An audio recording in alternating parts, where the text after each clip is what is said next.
कृपया चैनल को सब्सक्राइब करें एवं बेल आइकॉन जरूर दबाएं, जिससे हर वीडियो का नोटिफिकेशन सबसे पहले आपको मिले। धन्यवाद।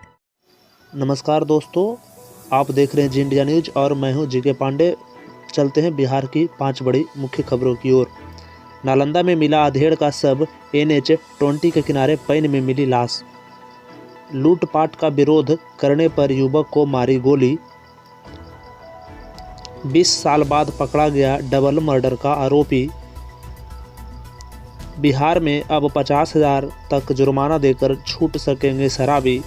दिन दहाड़े लूटे 13 लाख रुपए के आभूषण और 50,000 नकदी। अब चलते हैं खबरें विस्तार से।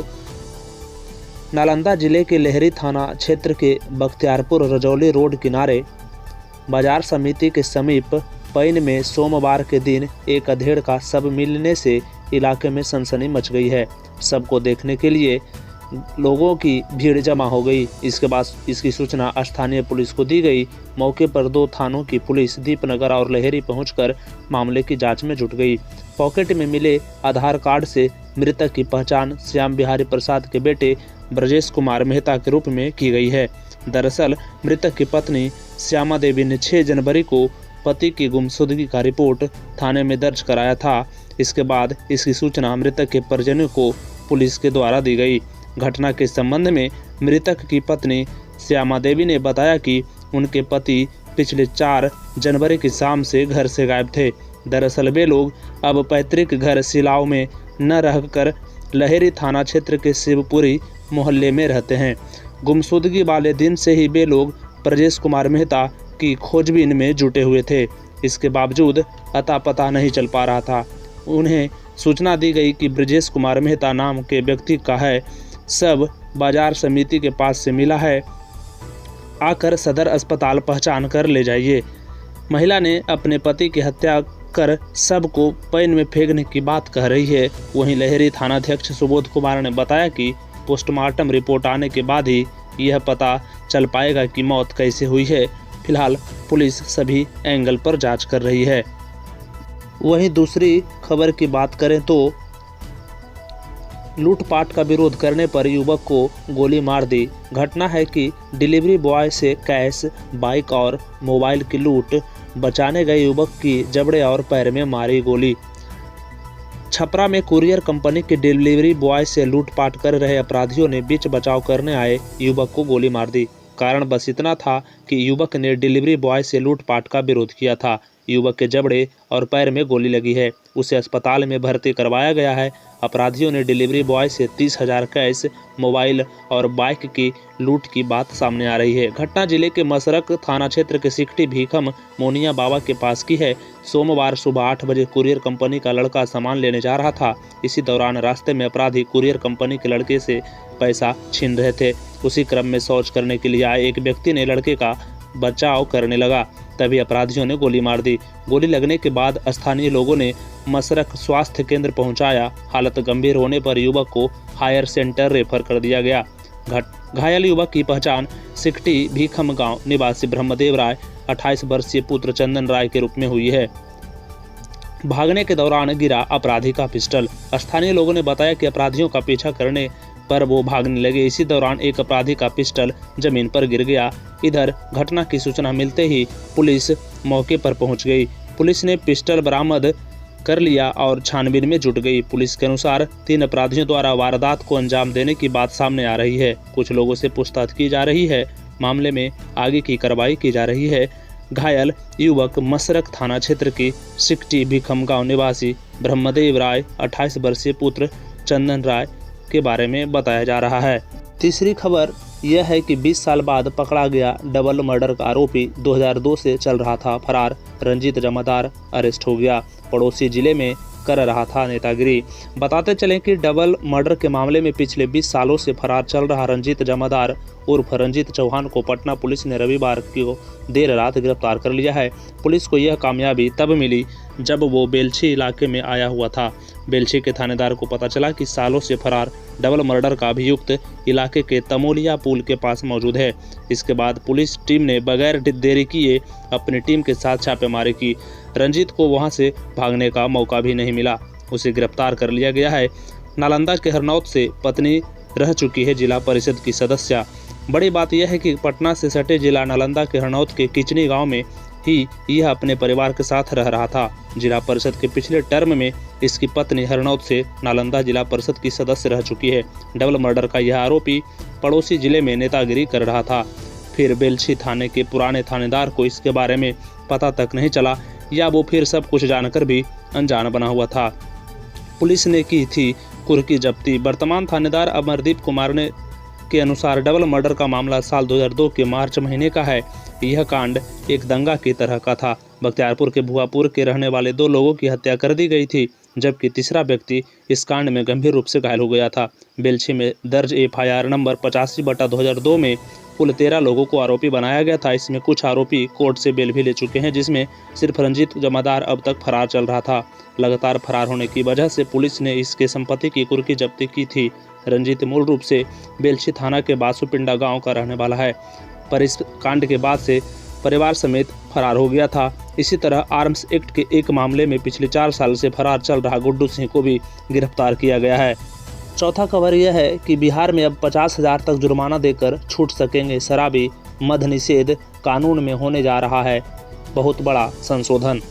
बताते चले कि पटना राज्य में लागू पूर्ण शराबबंदी कानून 2016 में एक अहम संशोधन होने जा रहा है। इसके तहत अब शराब पीने वालों पर कार्रवाई के लिए अलग से प्रावधान किया जा रहा है। शराब पीने वालों से जुड़े मामलों पर कार्रवाई करने का अधिकार या ऐसे मामलों की सुनवाई करने का अधिकार कार्यपालक दंडाधिकारी को सौंप दी जाएगी। वे ऐसे मामलों की सुनवाई कर सकेंगे और शराब पीने के दोषी व्यक्ति पर 50,000 रुपये तक का जुर्माना करने का अधिकार होगा।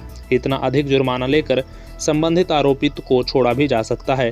हालांकि यह प्रावधान शराब की तस्करी, बिक्री, भंडारण, ट्रांसपोर्टेशन और शराब से जुड़े किसी तरह का धंधा करने वाले पर लागू नहीं होगा। यह छूट केवल शराब पीकर पकड़े गए लोगों के लिए है। इतना ही नहीं, अगर कोई शराब की बोतलों के साथ भी पकड़ा जाएगा तो उस पर भी इस नए संशोधन में किए गए प्रावधान का कोई लाभ नहीं मिलेगा। यह सिर्फ उन लोगों पर लागू होगा जो शराब पिए हुए पकड़े जाएंगे या दूसरे राज्यों या स्थानों से पीकर यहाँ आते हैं और यहाँ ब्रेथ एनालाइजर के जांच में पकड़े जाते हैं। पुलिस के स्तर से भी जांच में अगर कोई व्यक्ति रास्ते में पिया हुआ पकड़ा गया तो उससे समुचित पूछताछ के बाद इस नए प्रावधान के तहत कार्रवाई करके छोड़ा जा सकता है।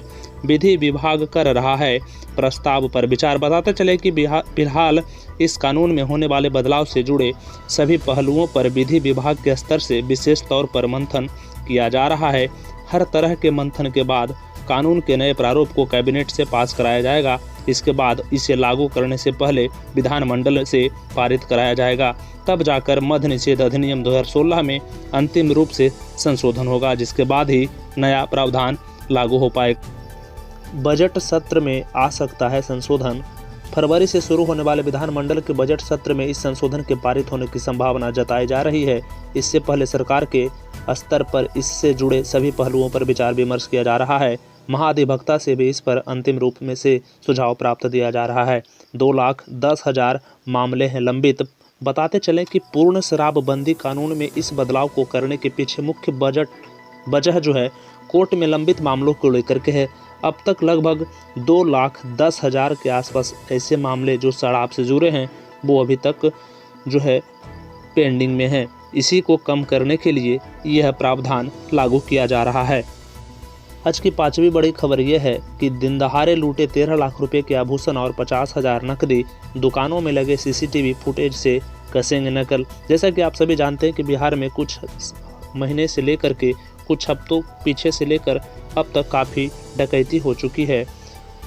आपको पटना बिहार में अपराधी बेखौफ हो गए हैं। एक के बाद एक अपराधी घटनाओं को अंजाम देने में नहीं हिचक रहे हैं। बीते शुक्रवार को राजधानी पटना के बाकरगंज इलाके में हुई सोना लूट कांड का पर्दाफाश अभी पुलिस कर भी नहीं सकी है कि बिहार के सारण जिले में फिर बहुत बड़ी लूट का मामला सामने आया है। जिले के पानापुर थाना क्षेत्र अंतर्गत पानापुर बाजार स्थित रोशनी ज्वेलर्स नाम की दुकान से आज दिन दहाड़े 2 अपराधियों ने 13 लाख रुपए का आभूषण एवं 50,000 नकदी लूट ली। घटना को अंजाम देने के बाद अपराधी मौके से फरार हो गए। फिलहाल पुलिस आसपास के दुकानों में लगे CCTV फुटेज को खंगालने में जुटी है। घटना के बाद संबंध में बताया जाता है कि पानापुर बाजार स्थित रोशनी ज्वेलर्स के मालिक ज्ञान यादव आज सुबह दुकान खोली थी। इसके बाद गहनों से भरा बैग और नकदी दुकान में रखकर किसी काम के सिलसिले में गांव की ओर चले गए। घटना के वक्त दुकान पर उनका 15 वर्षीय भतीजा राजकुमार बैठा हुआ था। तभी एक बाइक पर सवार 2 युवक दुकान में घुसे और कुछ आभूषण दिखाने को कहा। राजकुमार बैग से आभूषण निकाल कर दिखाने लगा। इसी दौरान बदमाशों ने पिस्टल दिखा बैग छीन लिया और बाइक से फरार हो गए, जिसके बाद राजकुमार ने बदमाशों का पीछा किया लेकिन उन्हें पकड़ नहीं सका। इसकी जानकारी मिलते ही ज्ञान कुमार यादव तत्काल ही दुकान पर पहुंचे। उन्होंने बताया कि बैग में 300 ग्राम सोना और 50,000 रुपये नगद था। यह घटना पानापुर थाना से मात्र 100 मीटर की दूरी पर घटित हुई है। घटना की सूचना मिलने पर स्थानीय पुलिस मौके पर पहुंची और मामले की छानबीन में जुट गई है। आसपास के दुकानों में लगे सीसीटीवी फुटेज पुलिस खंगाल रही है। उधर दिन दहाड़े हुए इस घटना को लेकर दुकानदारों एवं व्यवसायियों के साथ आम लोगों में पुलिस प्रशासन के प्रति काफ़ी आक्रोश है। यह बता दें कि बीते शुक्रवार को राजधानी पटना के बाकरगंज इलाके में दिन दहाड़े बेखौफ अपराधियों ने 14 करोड़ से अधिक का सोना और 14 लाख नगद की लूट किए थे। इस घटना के विरोध में सराफा कारोबारियों ने शनिवार को अपनी अपनी दुकानें बंद रखी थी। डकैती कांड को लेकर सराफा कारोबारियों का गुस्सा चरम पर है। पुलिस और प्रशासन की व्यवस्थाओं को लेकर सराफा कारोबारी पूरी तरह से आग बबूला हैं। इस प्रकार की घटनाएं आए दिन बिहार में घट रही है। आपको भी सावधान होने की ज़रूरत है। तो जो भी हमारे चैनल पर नए हैं वो प्लीज़ हमारे चैनल को सब्सक्राइब कर लें और हमारे वीडियोज़ को अंत तक देखने के लिए धन्यवाद। हमारा वीडियोज़ आप शेयर भी करें और चैनल को सब्सक्राइब करने के बाद बेल आइकन दबाना न भूलें।